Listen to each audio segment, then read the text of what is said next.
Magandang araw mga katokers, mga katokis, mga katoshis. Welcome naman po sa ating panibagong vlog dito sa Toki Toshi Sports.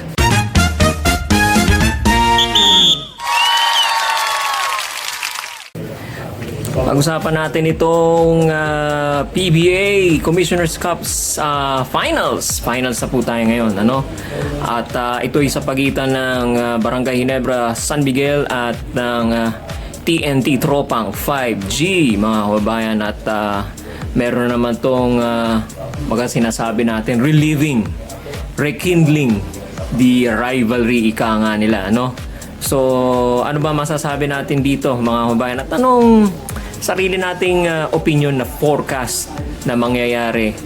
Ano ang magiging ending ng sharing ito? Sino ang magkakampyon, mga kababayan? Unahin natin ang paghimay-himay ng konting mga aspeto ng laro ng bawat kupunan. Itong Barangay Ginebra, alam naman natin firepower ang ipinagmamalaki nila. With Justin Brownlee as their import, malaking tulong yan para sa kanilang opensa. Nananatiling itong si Justin Brownlee ang nagiging barometer ng Barangay Ginebra na kapag siya ay may score ng malaki, mga 30, 40, posible yan, no? Ay nananalo itong Barangay Ginebra. Of course, ang second na titingnan natin dyan ay itong si RJ Abarientos. Ibang-iba ang laruan ngayon ni RJ Abarientos ngayong sophomore year niya kaysa nung umpisa siya o rookie year niya, no? Yung first year niya, no? Ibang-iba laruan, tumaas ang kanyang average, point production wise, no? Magandang magdala ng bola, mag-ikot ng bola, no? Gumawa ng play, no? Malaki ang na-contribute niya sa team at saka yung improvement niya. Yun ang ating tinetake note dito, mga kababayan. So itong players na dalawa na tinitingnan natin, RJ Abarientos and Justin Brownlee, napakalaking factor niyan sa pagkapanalo ng Barangay Ginebra. Naiaangat nila ang point production ng Barangay Ginebra at kadalasan umaabot ng century mark or 100. Pagka umabot ng 100 plus ang laruan, ang scoring ng Barangay Ginebra, madalas nananalo sila. Pero pag bababa, no? Ibig sabihin na depensahan ng maigi ng kabilang team o sino mang team yan, malamang natatalo sila. At titingnan ngayon natin itong mga magiging katulong ni RJ Abarientos at saka si Justin Brownlee. Etong si Scotty Thompson, maganda rin ang inilalaro. Okay? Pagka maganda ang inilalaro nitong si Scotty Thompson, malaki rin ang contribution, malaki ang inilalayo ng opensa ng Barangay Ginebra. Pero sa oras na na-shutdown ninyo itong si Scotty Thompson, plus kahit isa lang doon sa dalawa, RJ Abarientos or Justin Brownlee, na shutdown ninyo, malaki ang posibilidad, no, na mananalo kayo. Alright? O kung sino man ang kalaban nila. In this case, ang kalaban nila, mga kababayan, ay TNT Tropang 5G. Ang TNT Tropang 5G is known for their tough defense. Glenn Gobontin, Kelly Williams, si Galinato, yan ang mga ipinambabangga kung minsan sa import, no? Sa mga locals na magagaling ng kalaban nila, no? So, i-expect natin na itong itong mga defensive players, o tatlo, no? Nabanggit ko tatlo. Mga defensive players, ibabato nito si Coach Chot Reyes sa mga players ng offensive players ng Barangay Ginebra na nabanggit natin kanina. Okay? At sa scoring wise naman para sa TNT, no? Magsisimula yan si magandang depensa, susunod na yung opensa. Okay? Nagpapakita rin ng some semblance of fast break plays itong 3NT Tropang 5G, no? Mahilig din silang tumakbo, although kuminsan half court set naman sila, pero kadalasan tawag dito, tumatakbo rin sila naman, ano? At ang nag-i-initiate ng fast break dyan ay walang iba kundi itong si Jason Castro. Healthy naman itong si Jason Castro at maaasahan naman ng TNT tropang 5G ang kanyang point production at saka yung leadership niya. Championship experience mga kababayan ang tinatawag natin dyan. Okay? Ang inihingi kong sanang umangat ang laro. Although umangat na ang laro niya, kaya lang isang beses lang. Itong si Ray ng Batak. Okay? Magaling itong si Ray ng Batak, mga kababayan. Umiscore sa loob, drive sa loob. Pwedeng i-push pwede niya i-push yung sarili niya sa loob at umiscore at kumuha ng mga fouls, mga kababayan. At kung hindi naman umubra, no? Itong si Ray ng Batak, no? Pwede niyang ibato, ipasa yung bola sa labas. Okay?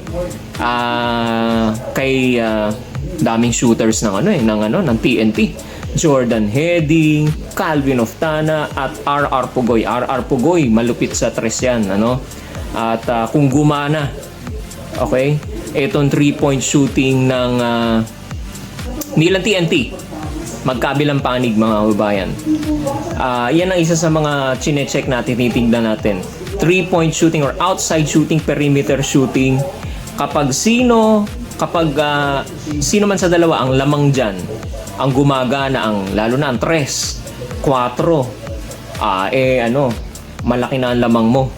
Mabilis ka maka-score, mabilis ka maka-produce ng puntos. At kapag ka masikip sa loob, dipensahan talaga sa loob, yung clog ang lanes, yung daanan papunta sa loob, pwede mo ipasa, maaasahan mo yung mga 3-point shooters mo. Nabanggitan natin sa TNT, si Heading, si Oftana, at saka itong si Pugoy.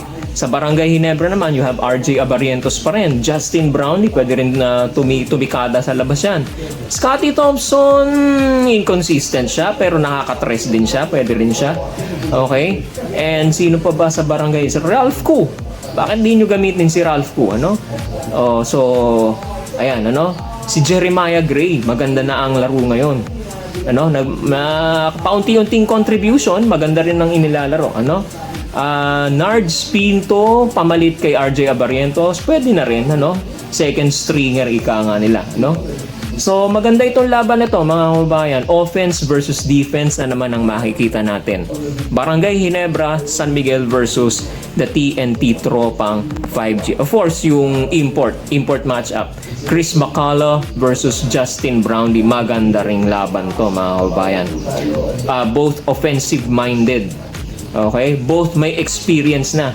Justin Brownlee has been there for several years. Ganon din naman itong si Chris McCullough. Although merong malaki ang gap, matagal siyang nawala sa PBA. Okay? After nung championship stint niya with San Miguel Beermen at naipanalo nila yung championship na yun, eto na naman po siya, mga kababayan.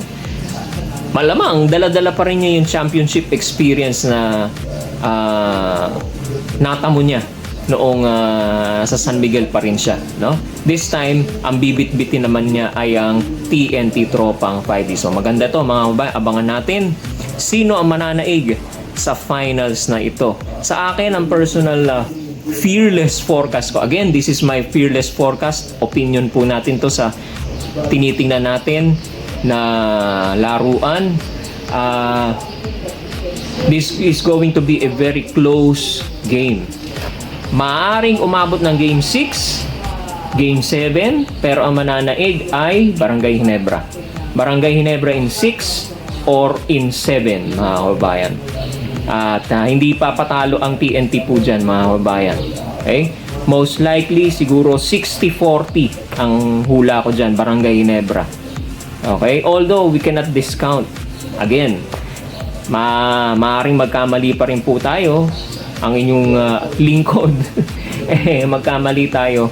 Maaring TNT ang manalo, mag-champion. Pero para sa akin, sa tingin ko lang naman, Barangay Ginebra, 60-40 ang percentage of winning the championship at Game 6 or Game 7. Yan, mga kababayan. Okay? At ano po ang opinion nyo? Lagay nyo lang po dyan sa comment section, mga kababayan, ang inyong hula kung may hula po kayo. At ano ang sa tingin nyo ang mangyayari dito sa finals ng PBA Commissioner's Cup diyan sa, well, ano ba? Araneta ba yung first game? Ano? Yata, Araneta. Kung di ako nagkakamali, Well, regardless kung saan maglaruan, Okay? Alright, ganyan na lang po muna ang ating analysis, munting opinion. Okay? Palagi po ninyong tutukan ang ating YouTube channel, Talking Toshi Sports. At manatili po kayong nakatutok sa ating mga videos, mga kababayan. Hinikayat ko po kayo mag-subscribe sa ating YouTube channel, Talking Toshi Sports. Magandang araw po sa inyo at maraming salamat po sa inyong suporta.